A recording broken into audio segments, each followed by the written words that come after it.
Hello and welcome to Near Dark Podcast, episode 99. And today with me I have Joseph, and Hello. I will be today's host, Zombie. Hello. And this is basically a back-to-back recording of the Christmas episode, so it will be just me and Joseph for this episode as well. Yeah, we recorded the Christmas episode 2 days ago, and I forgot to move my mic, of course. But yeah, we recorded the Christmas episode 2 days ago, and yeah, it's just the two of us. Yeah. But I think we will manage. Yeah. Most definitely, because this is not our first rodeo. No. But today, the two of us are gonna talk about Steel Trap from 2017. No, 2007. 2007. Never mind. It would have been weird if it was from 2017, because the first time I saw this movie was back in 2012. Well, then. Well, So- there's a 7 in there regardless. Where that 7 is in time of age reference, that's not relevant. No, of course. You just won't find the movie, but you know, Yeah. who, details. But, yeah, How are you doing Do you- today? I'm doing good. About as well as I did last time. I think a bit more, a little bit Christmas stressed, but not outrageously so, just a bit worried about getting Christmas presents in time because I'm handcrafting stuff and it didn't go well, so now I have to redo it all over the weekend Oh. because it's like a Christmas present giveaway at work that I partake in. Okay. And so I almost had it finished, was just gonna wash it to see that no loose threads would like pop out. And then it all went to shit because apparently following the pattern to a T was my mistake. I should have known better and made it more secure, because then it started to sag and look bad. Oh. So I had to redo it all almost from scratch, except that, That sucks. yeah. And so I am just furiously crocheting whenever I can. Well, Yeah, other than that, I'm doing just fine. mm, A bit stuffed in the nose from time to time, but yeah. yeah, it's the same. Yeah, And by the I sound got- of you haven't really gotten better. Yeah, well, and I got this awful fucking cough. I'm really sorry about that. Yeah, but Christmas stress. I mean, we don't really do any Christmassy things anymore, really. In my family, I mean. Yeah.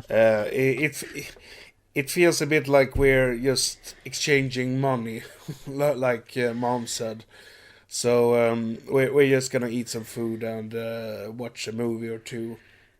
Yeah, that sounds nice. It feels like Christmas becoming less and less like every year because people just can't bother. Yeah, well, you know, At least in the family. Yeah, well, if you don't have any, younger children around you during Christmas time, Yeah, it tends to happen. yeah, but I mean, why bother? Like the main thing is about Christmas, at least for me nowadays, is that you should be with family and Yeah. eat some food and just chill. Oh yeah, most definitely. That's, I think, the one of the nicest parts of Christmas altogether. Mm. That and like New Year's as well. And at some point during the middle days between Christmas and New Year's, it's become a Christmas tradition. I don't know why, to watch Lord of the Rings. I did that a lot back in the day, Yeah. or well, a lot. I mean, each year. You celebrate Christmas whoever you want, and then you watch Lord of the Rings because they are playing it on the TV Mm. for some reason. I saw So I saw the first and the third movie at the theater. I missed the second one, mm, but but yeah. speaking of New Year's, by the way, I'm gonna stream Eternal Evil this year, Ooh. which is I haven't played it before. Yeah, and there's a free prologue on Steam, but it seems like it's heavily inspired by Resident Evil, but instead of regular zombies and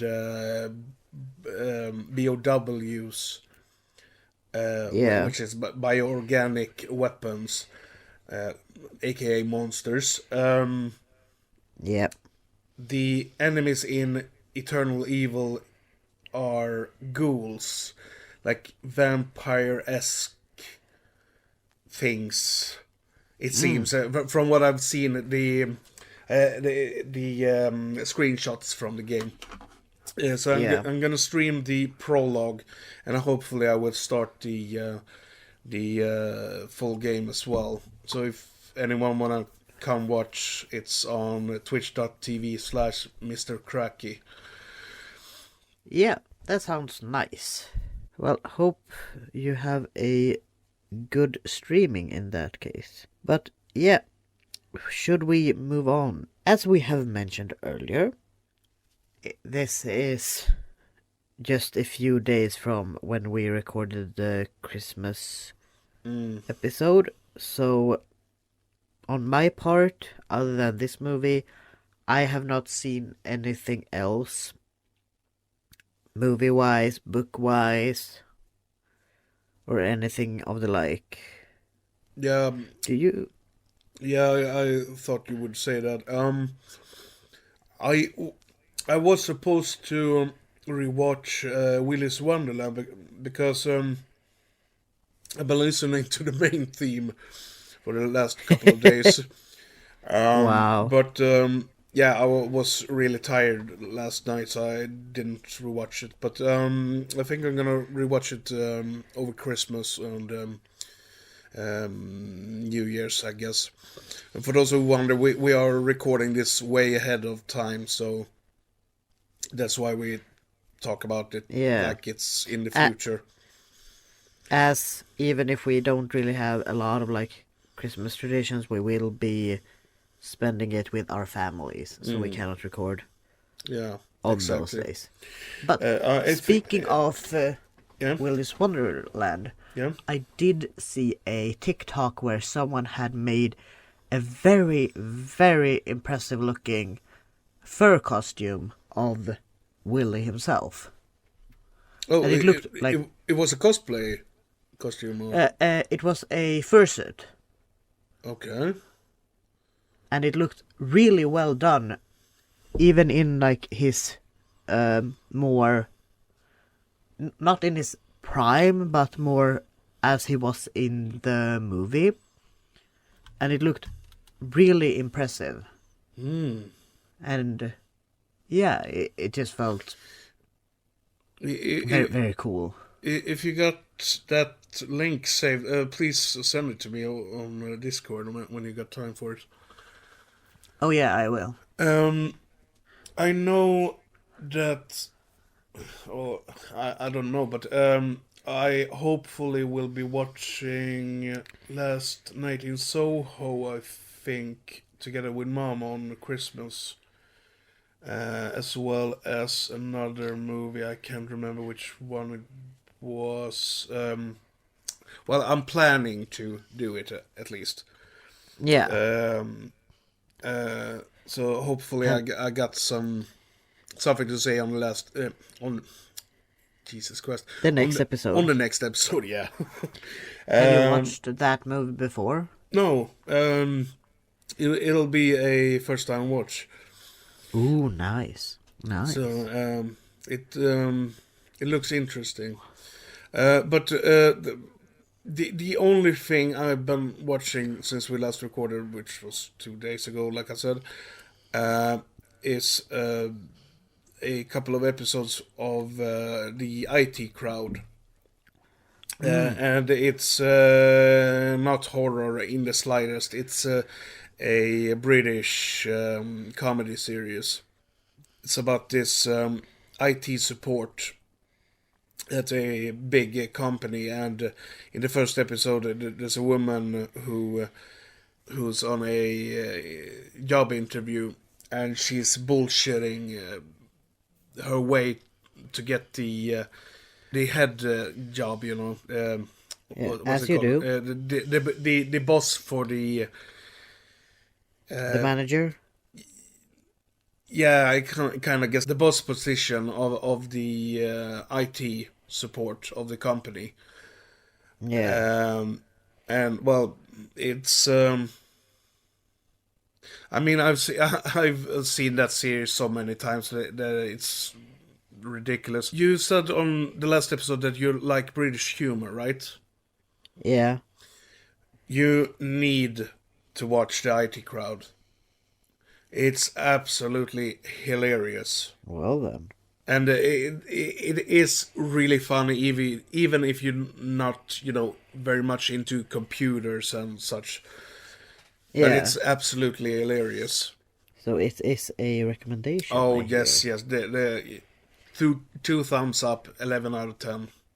I love that series. It's absolutely, bonkers. It is. The owner of the company is my favorite character because he's completely batshit insane. Gotta love it. Yeah. British humor just hits different. Yeah, but if you want to get your hands on it, let me know and I'll slide it over, so to speak. Well, such a gentleman. Mm-hmm. Sometimes, at least. Sometimes. It's rare, but it does happen. Yeah. But yeah, that's pretty much what I've been watching. I played some Hunt Showdown last night.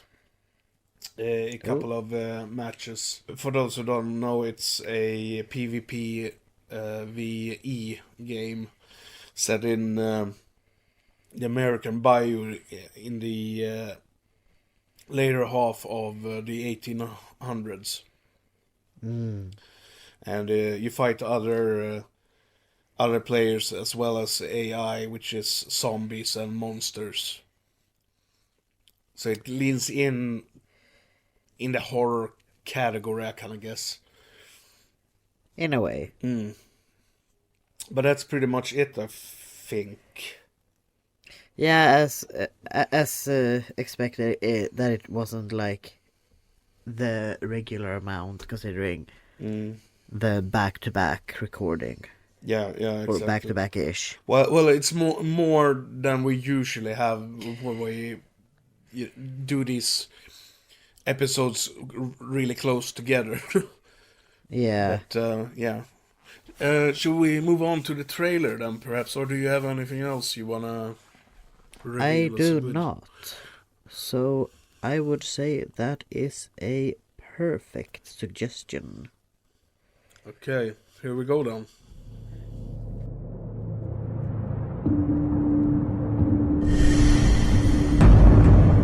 Isn't this a screen? A party on top of an abandoned building? God, I hope they haven't decided to blow it up. Kerpow!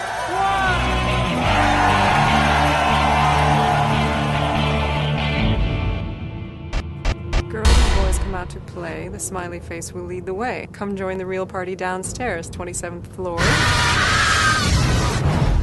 I've been waiting for you. How did you know I was coming? Who is our gracious host? I thought maybe you'd know. Must be Adam. It's a treasure hunt. This is the first clue. Oh, I love treasure hunts. This is going to be fun. It's disgusting. Any game that starts with a rotting pig's head is not going to end with a giant teddy bear.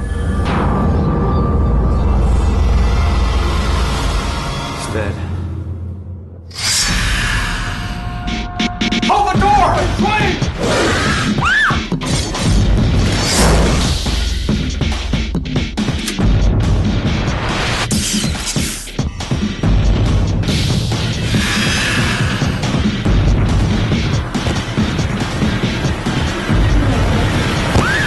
He's coming!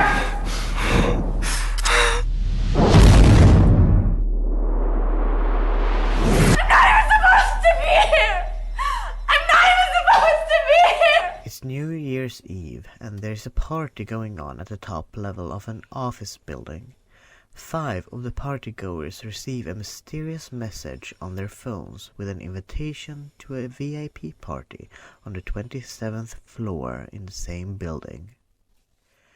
When they arrive, together with 2 additional partygoers, they are greeted with the same strange sight. An empty room decorated as a kids' party with muffins and table placement slips with their names and titles. Pig, Loser, Two-Faced, Heartless, and Loverboy. The weird private party they've just entered is, however, about to take a sinister turn when they start to realize that they've been handpicked by a psychotic killer to play a series of sadistic and deadly games. So yeah, a bit harder to read than I expected. Well, but- the listeners won't know this because I will do, my Then- my black voodoo magic Yeah, in the editing. So they won't know the difference. But yeah, do you wish to start off this? yeah, sure. This like I mentioned earlier, the first time I saw this was back in 2012. I wrote a review of it back then. I can't Yeah. remember how I stumbled upon it. I think it was during a period when I used the Baby Jesus a lot to get my hands on movies that weren't very well known, so to speak. Yeah. And I probably saw the cover or one of the covers for the movie, which really doesn't make the movie justice. The cover art looked like Steel Trap would be something along the More the jigsaw-like. yeah, it made it look like it was gonna be along the lines of the Saw franchise. Yeah. So I went into the movie, and a bit into it, I started to realize, okay, this isn't a torture porn movie. This is a straight up slasher movie. I had the same realization, mind you. Yeah. Because that's like most of the cover art I saw as well while frantically looking for the movie to watch it. Yeah, the Swedish DVD cover is, I wouldn't say that it's good, but it's better. It's not as misleading. Yeah, but this was the third time I saw this movie, actually. The second time I saw it was actually at the beginning of this year, which is partially why we are talking about it now since I suggested it for this episode. That's how far into the future we usually plan these type of episodes where we talk about holiday movies and such. Yeah, we are such great planners. I wouldn't say that, but you know, we try are the best. We are the best, yeah. Okay. Unrivaled by any other planner. But yeah, Okay. this was the third time I saw it, and to be completely honest, I really don't have that much to say about this one. I mean, It's a movie. Yeah, it is a movie. I mean, it's your standard run-by-the-mill slasher movie from the mid to late 2000s. It follows the standard template for slasher movies to the T. And it doesn't really stray away from the formula that much, I would say. Which isn't really a problem in my world as a slasher movie fan, of course. But I got some issues with the film. We'll see if you agree with me on this. First of all, none of the characters are likable besides Wade, perhaps. I think his name was Wade, the lover boy. Yeah, I think he was the one with that was most interesting, if anything. I mean, he seemed like a alright dude. Yeah. But none of the other characters are likable. They're stuck up morons and assholes, basically. Yeah. Which made me, you know, I couldn't care less if they lived or died. Yeah. Like the only other character that I cared about him like the same way I did about Wade, but I don't remember his name. The British guy. But he who was not invited. Yeah, that was the British guy. I can't remember. Robert or Patrick? Robert, I think. Yeah, maybe. I can't remember. If his name is not Robert, it is now. Yeah. But like he was the only other dude you could a little bit, like not nearly as much as Wade, and even Wade is he simply had. Well, I mean the British guy, he was more hands-on. Like, we need to get the fuck out of here. Let's do what we need to do. While Wade was a little bit more of a wuss, I would say. He was more apprehensive to do certain stuff. Yeah. But, I mean, the British guy, sure, he was... I wouldn't say that he was likable, but he was... No, he wasn't. He was, you know... I feel like he was more likable due to the fact that he seemed very dickish, mostly because of his girlfriend. Which was a two-faced bitch. No, it was Heartless. Heartless, okay, yeah. And, like, I think that started off with the fact that... wait a second. But, yeah. I think it started mostly because he had planned to propose on New Year's Eve, only to turn around and see his girlfriend kiss a complete stranger. Oh yeah, I totally forgot that.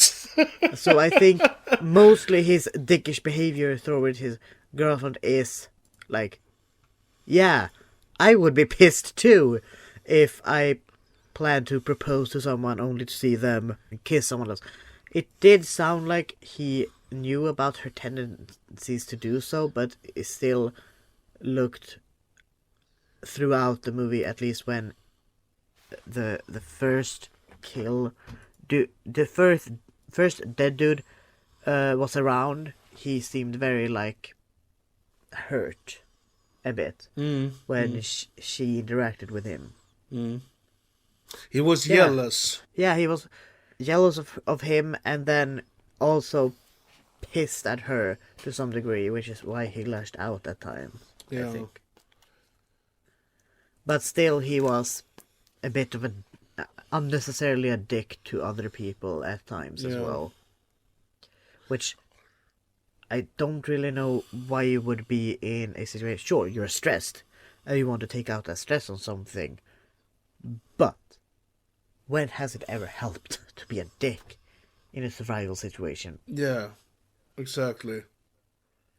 And second of all, the death scenes are mostly off screen. I think all of them were. I think the only non was Wade and Two-Faced, because I think we do see Two-Face get hacked in the head with an axe. Oh yeah, you're correct. You're correct. And yeah, sure, I can understand that they had to go that route because of the budget, because this is a low budget movie. Yeah. But I would have liked to see at least a little bit more gore and blood in there. I mean, Yeah. there's been countless other slasher movies which were low budget movies, but they at least had some gore and blood going for them. Yeah, especially if you're gonna like have such scenes that are bloody that you'd want to see. You could have spent more on showing that than the other more uninteresting ones. I mean, the movie is well acted and it had potential, you know. Yeah. That yawn, though. Yeah, I am. I did not get good sleep. No worries. But yeah. But yeah, I think the movie should have had more blood and gore in there. And like I said, sure, I can understand if they had to take that route because of the budget, but I've seen movies that had lower budget than this, and they had more going for it for them. So a low budget isn't necessarily an excuse to not show it. And the effects looked good. I mean, yeah, they didn't take you out of the film. I mean, so no, I don't really understand why they didn't try to get more in there. And And totally agree. yeah, and third of all, and this is my biggest issue with the film, the killer, especially his outfit and mask. Hold that thought. I am getting called. I am back. Sorry about that. The killer, Yeah. especially his outfit and mask, is so fucking boring. Oh yeah. I mean, Oh yeah. couldn't they come up with fucking anything else than that? It feels like we've seen like 5 different other killers with that exact like mask and outfit. The outfit and the mask are not scary in the slightest, and it's just a featureless mask. Sure, it can work if it's Halloween, for example. Yeah. But just this metallic mask without any features whatsoever, and he had a black dress, I think, right? I think so, or hoodie or something. Yeah. I feel like it could have been better. It could have had more of a theme to it. Yeah. Like, they are playing these games with child riddles. Yeah. And so I feel like they could have come up with something akin to that.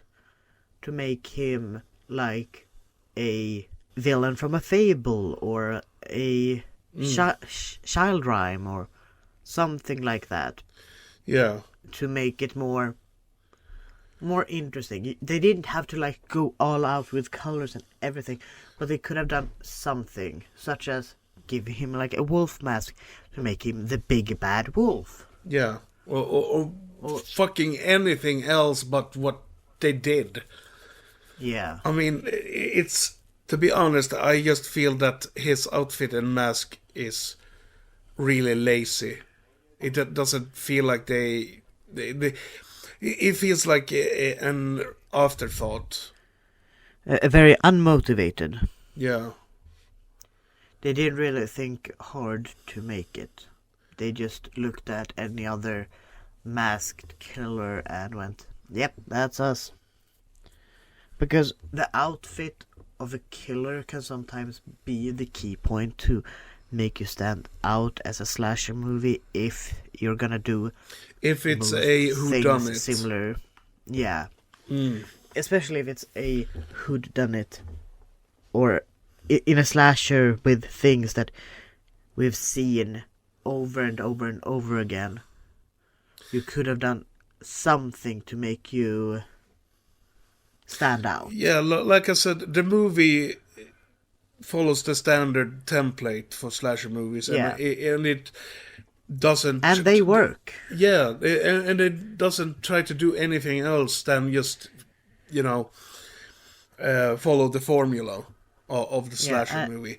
But And like, when it comes to slasher movies, the best ones, besides the big franchises, of course, are the ones where the killer has a good outfit, even how ridiculous it might be. yeah.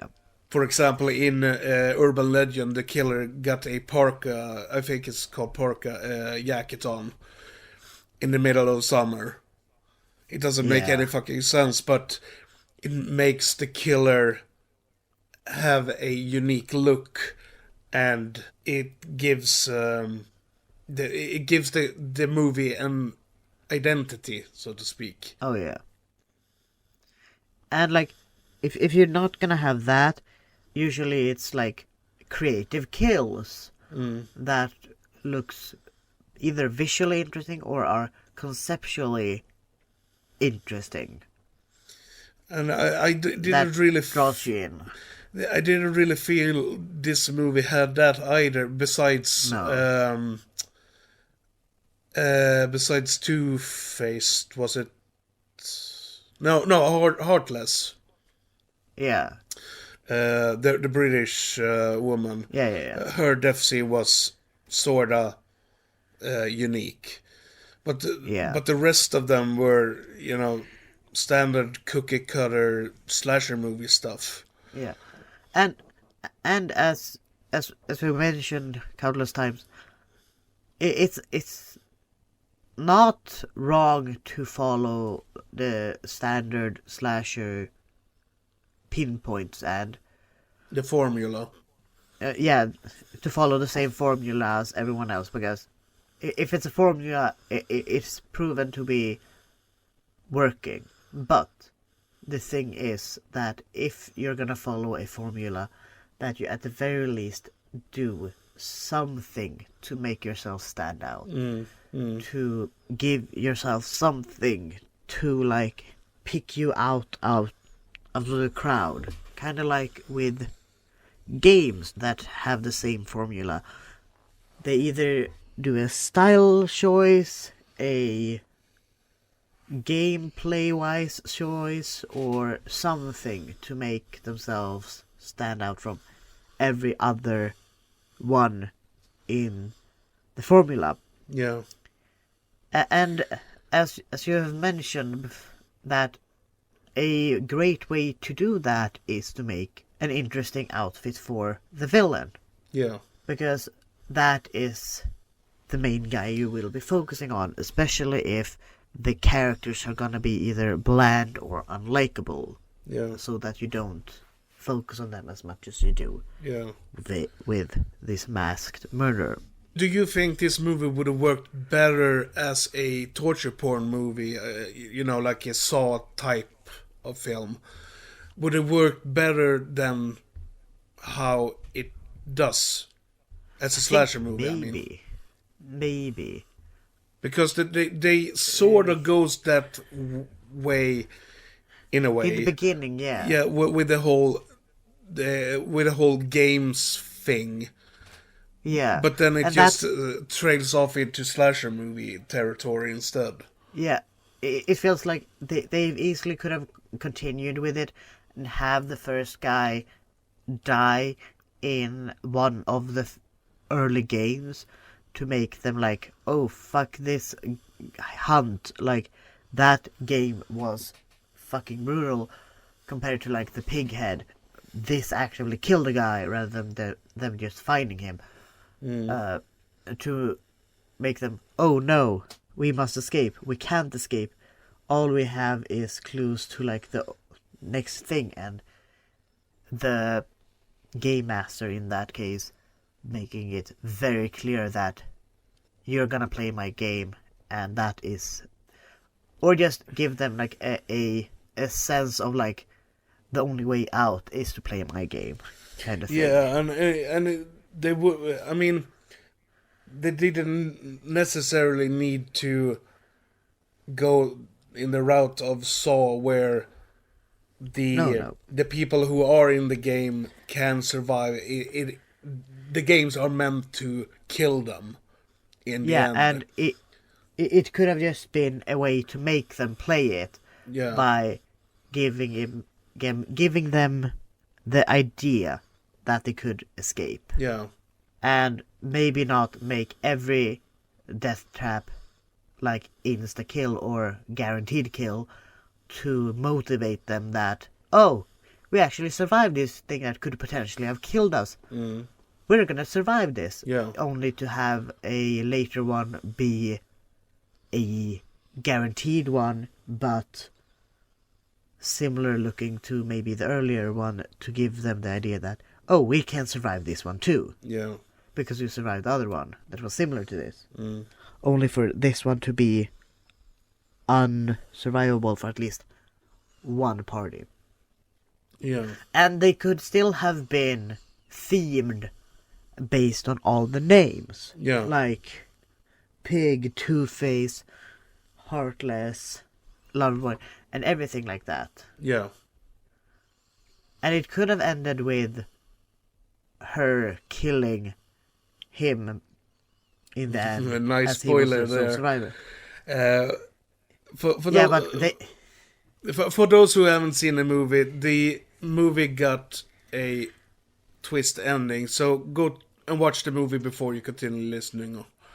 And there's multiple girls and guys, and I didn't spoil which girl or guy it is. We will get into the ending.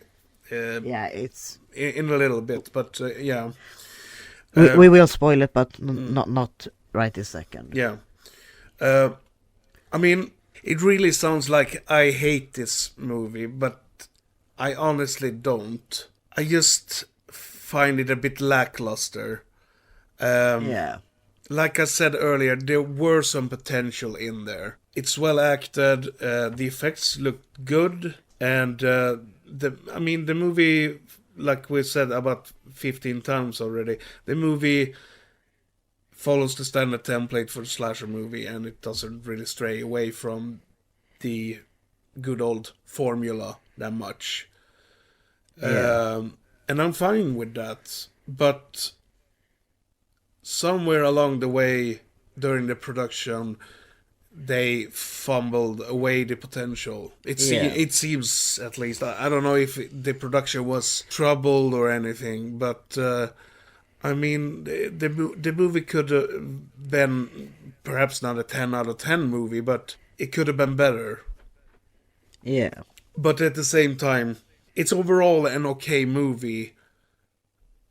And I mean, you could do a hell of a lot worse than this. But at the same time, I really wish that they had done more with it. Yeah.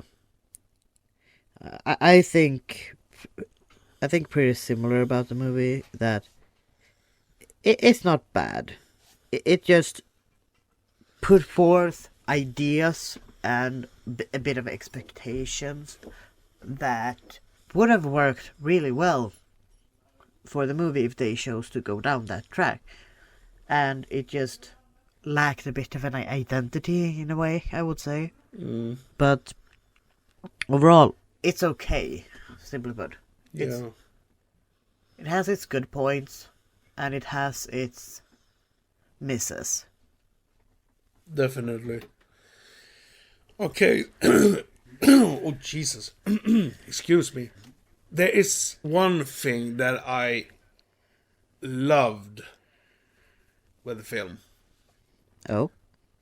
and that is the reveal at the end of the film. Okay, so here is the spoilers for the ending. It turns out that one of the partygoers, which is some sort of TV chef, I think. Yeah. Yeah.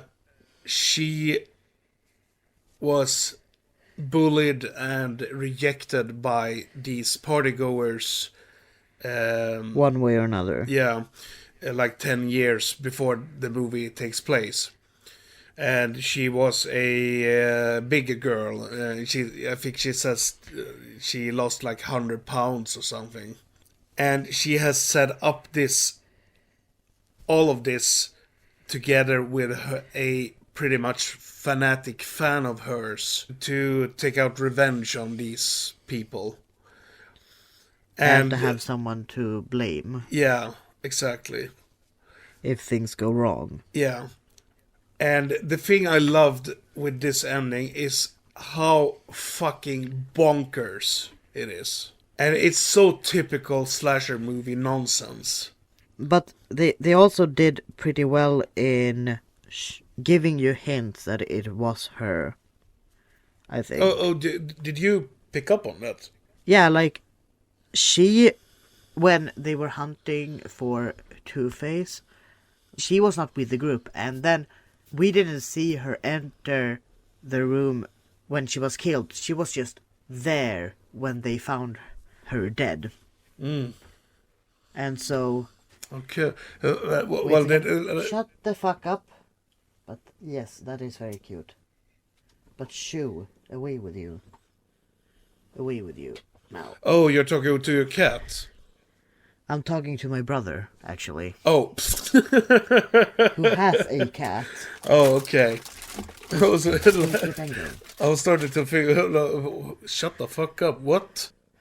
But yeah, like I already said, this was the third time I knew about the reveal and the twist at the end.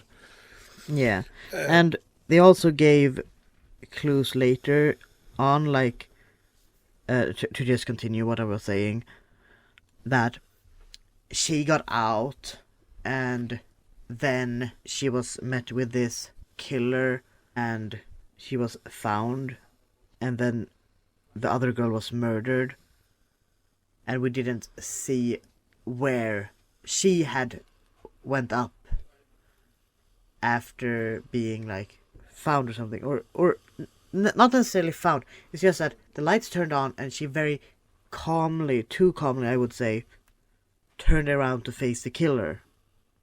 Not in a way that I give up sort of thing, because it felt like she would have continued running if she was not it, even if the lights turned on. If she wasn't around. Yeah, if she wasn't in on it, yeah. Yeah, she just calmly turned around, and then we see the other girl get murdered, and it felt like... It felt too pointed to be the British guy while playing the Guess Who game, because he got away, sure, and he had a tracker on him, sure. It just felt so...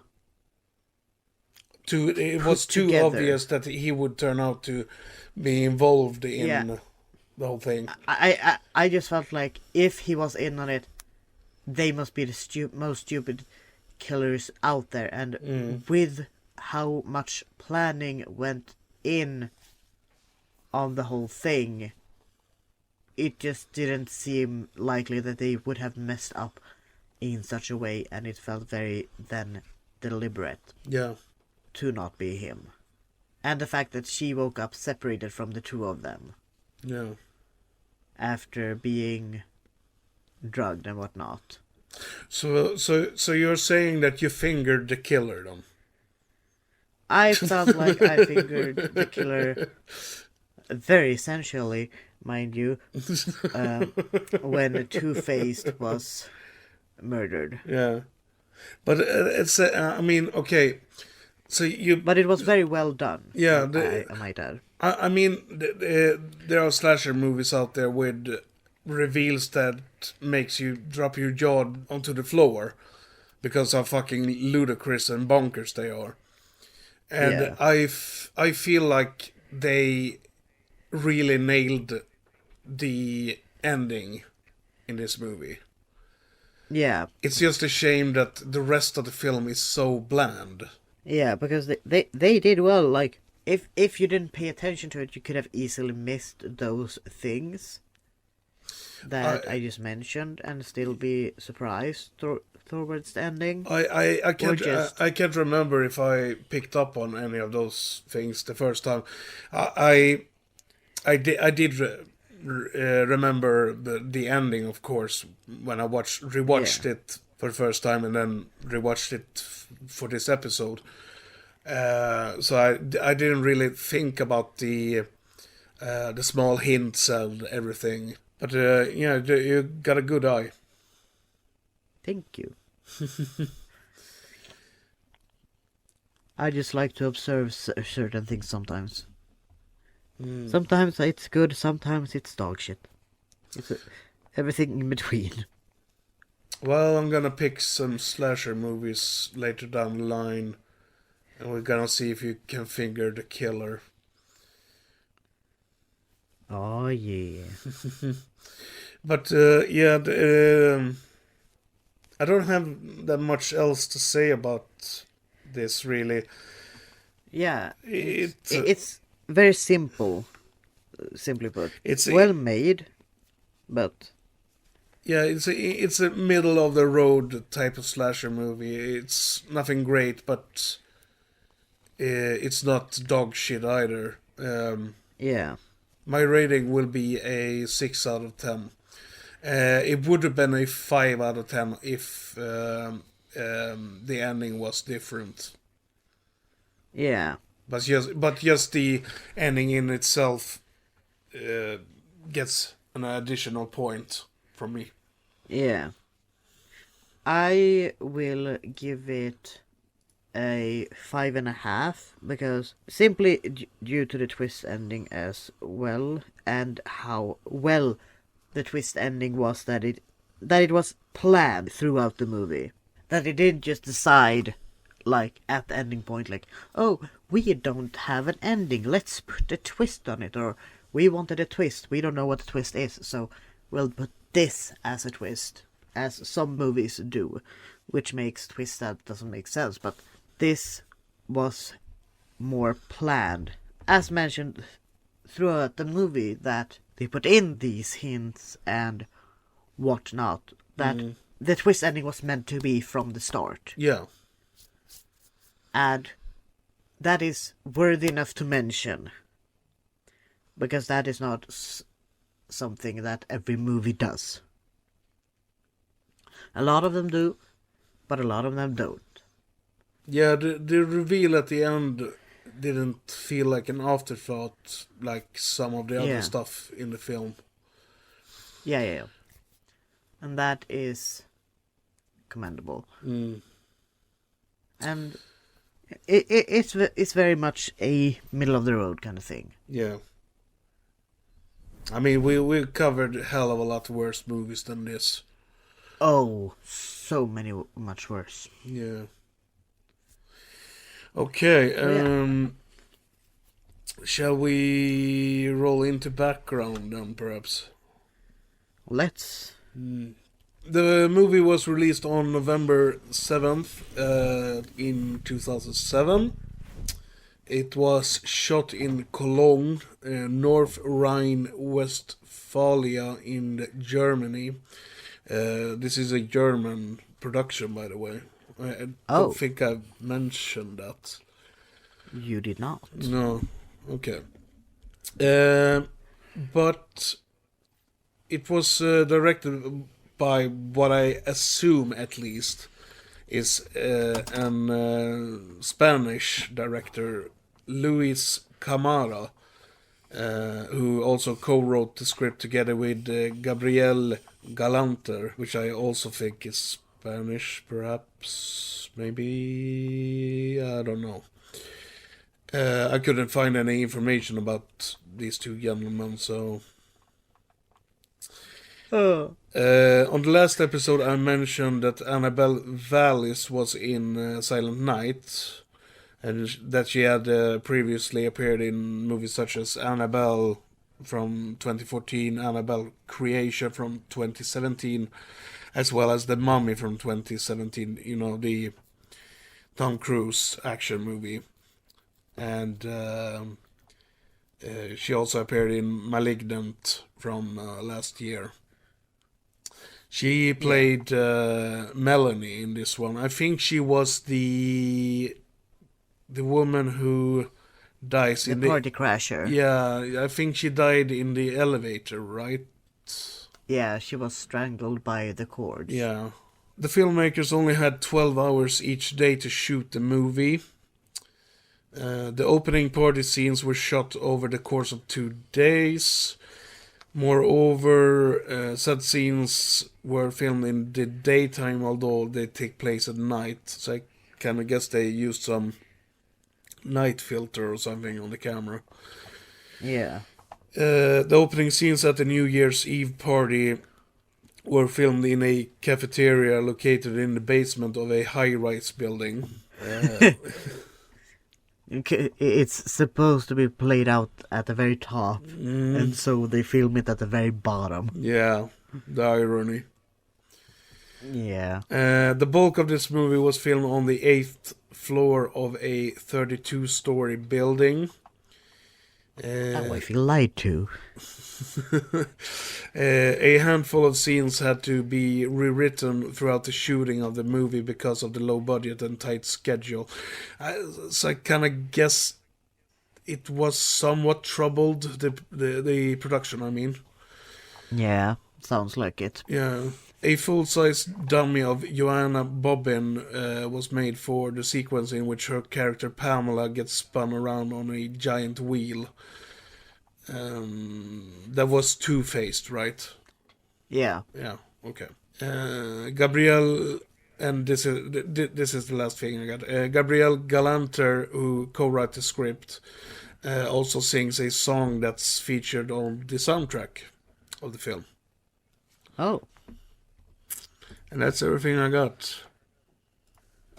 Well, that was very nice, I guess. Well, it was more than on the last episode, at least. Yeah, it was a hell lot more. Do you have anything else you want to say before we wrap things up? I do not, actually. I think I've said my piece on the movie. Not good, not bad.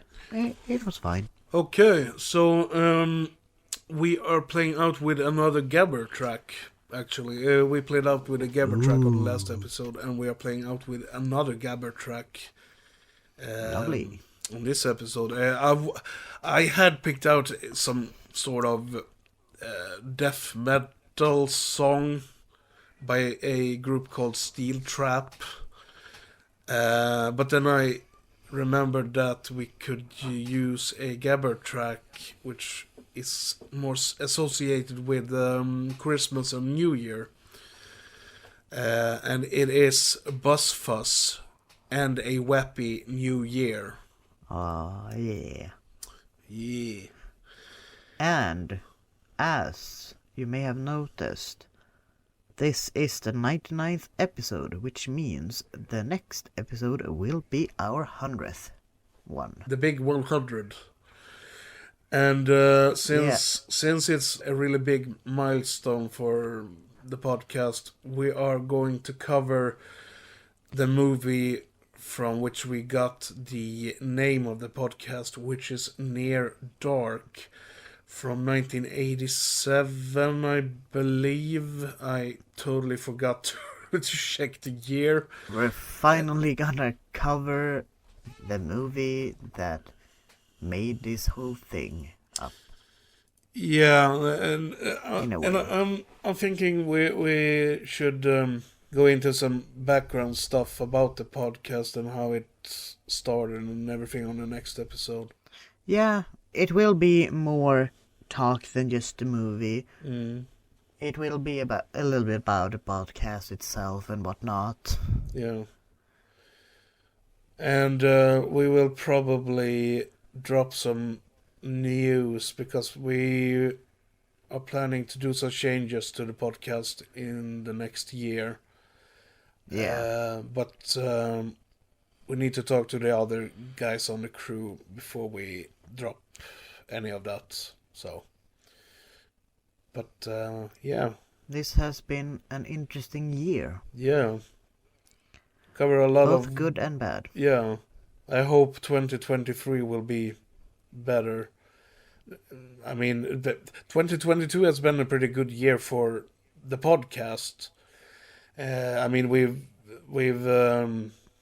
garnered a lot of new subscribers and listeners, and Yeah. we are very thankful for that. To anyone who takes the time and listen to this crap show. So, thank you everyone that have either stayed with us this year or joined us this year. I think we Thank you. I think we talk for everyone on the crew. Thank you very much for listening to us. Yeah. And I mean, even though nobody would be listening, I think we would continue on with this anyway. Just Speaking to the void. yeah. Just to talk about movies Yeah. and to watch movies we probably wouldn't have watched if it weren't for the other ones on the crew and everything. Yeah. And, as always, we'll hope to hear from you in the next video. And The next episode, Good. you mean? maybe. we Mayhaps. got some stuff. I hope we will be live with that on the next episode. Actually, I'm gonna look into it before Yeah. we release that. So, But, but yeah, like Zombie said, thank you everyone for listening. I hope we'll hear from you in the next episode. And Happy New Year, and yeah, we'll see you in 2023. Goodbye, everyone. Yeah. Goodbye, everyone. Happy New Year. Hopefully, we'll hear from you in the next one.